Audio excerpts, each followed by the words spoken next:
Exercice numéro 5 sur le polycopier pour l'échographie. La première question 1A, on vous demandait la signification du symbole grand M HZ. Donc grand M, c'est l'unité méga. D'accord? C'est le sous-multiple, c'est le multiple méga. Et HZ, c'est le Hertz, donc le mégahertz. La question grand B. Que vaut 15 MHz en unité internationale? Donc le méga, c'est 10 puissance 6. Donc si on remplace, c'est 15 fois 10 puissance 6 Hertz. Dans la partie B, vous aviez deux nylons. Un nylon A et un nylon B. Avec une sonde émettrice-réceptrice ici. Vous aviez donc une sonde qui partait de l'émetteur. Et à l'intersection entre les deux nylons, une partie était réfléchie et revenait, et une autre était transmise à l'intérieur du nylon B. Et celle qui était transmise à l'intérieur du nylon B, à l'autre bout du nylon B, elle était également réfléchie et revenait jusqu'à la sonde. Vous aviez donc deux échos. Vous aviez deux ondes qui revenaient.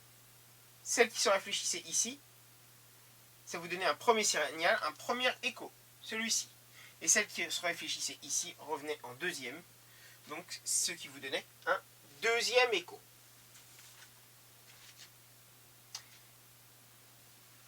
Observez l'oscillogramme et donnez deux arguments permettant d'affirmer que la sonde ultrasonore 2 s'est propagée sur une plus longue distance que la salve 1 avant d'être captée par R. Pourquoi cet écho arrive plus tard? Tout simplement parce qu'elle a parcouru beaucoup plus de chemin. Tout simplement. La question 1B. Complétez la figure suivante avec les légendes salve incidente, salve 1, salve 2. Donc, tout ce qui dit terme incident, c'est ce qui part. Donc, c'est la noire. La salve 1, c'est la verte, c'est celle qui revient en premier. Et la salve 2, c'est celle qui revient en deuxième, donc la rouge. Petit c, quelle est la distance totale parcourue dans le nylon A par l'onde ultrasonore entre son émission et la réception de la salve 1? Quelle est la distance totale? Ici, le nylon A, il a une largeur LA et le B, LB. Il parcourt une fois LA, plus encore une fois LA, donc il parcourt la distance dans le nylon 2LA.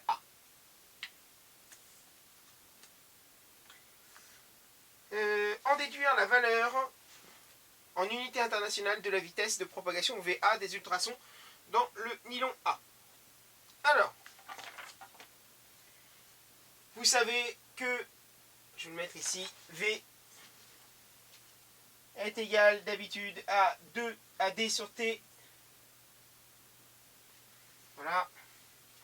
La distance parcourue, ici, D, ce sera donc une fois LA et deux fois LA.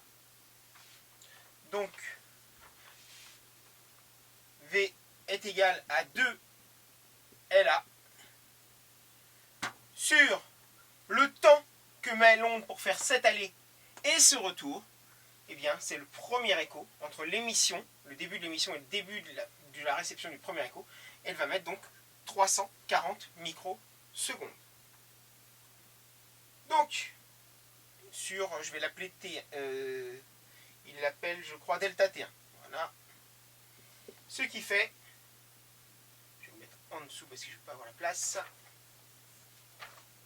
Ce qui nous fait une vitesse de 72,8 fois 10 puissance 2 pour l'avoir en mètres, parce que vous avez la distance en centimètres, divisé par 340 microsecondes, donc il faut le mettre en secondes, donc micro c'est 10-6, 340 fois 10-6. Et vous aviez une vitesse de 2141 mètres par seconde. Voilà.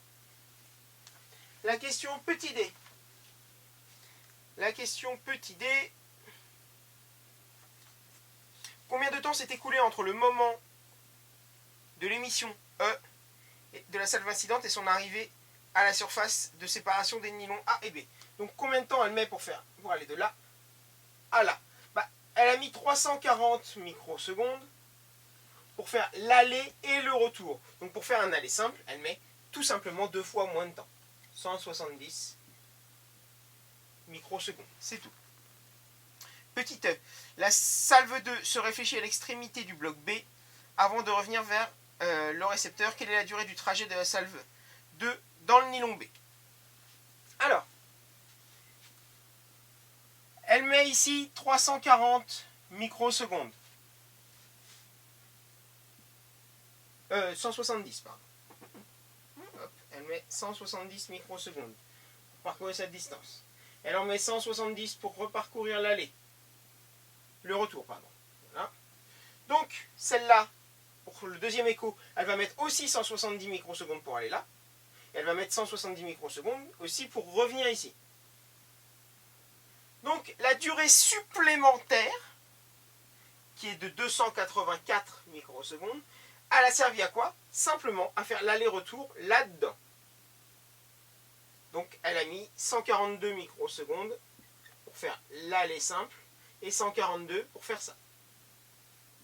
C'est le temps supplémentaire qu'elle a eu besoin pour parcourir dans le nylon B.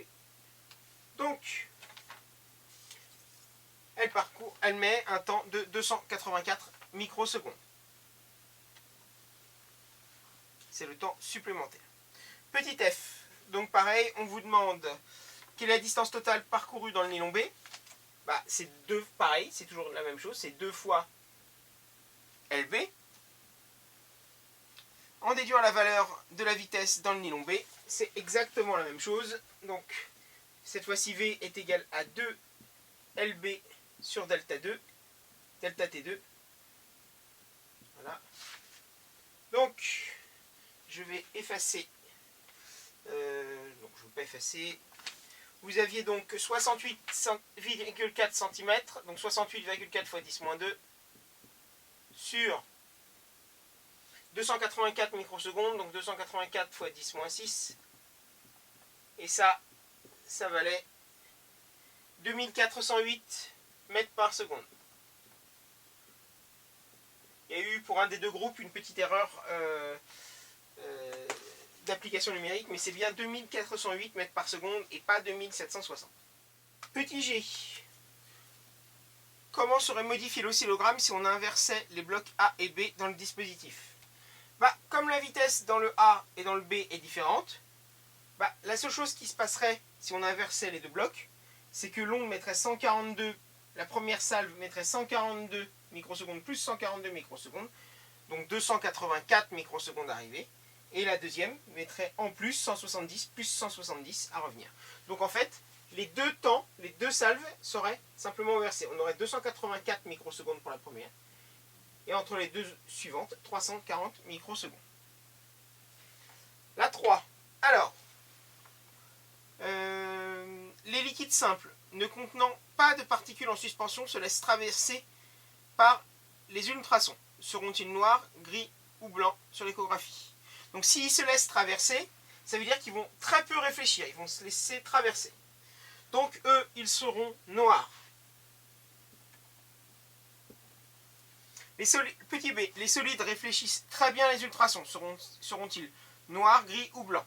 S'ils réfléchissent, ça veut dire qu'il y a beaucoup d'intensité qui revient, ils seront blancs. Par exemple, dans une échographie, les os. Et d'où la petit c, expliquer pourquoi l'image échographique du fœtus apparaît sur fond noir et pourquoi une ligne blanche borde le crâne.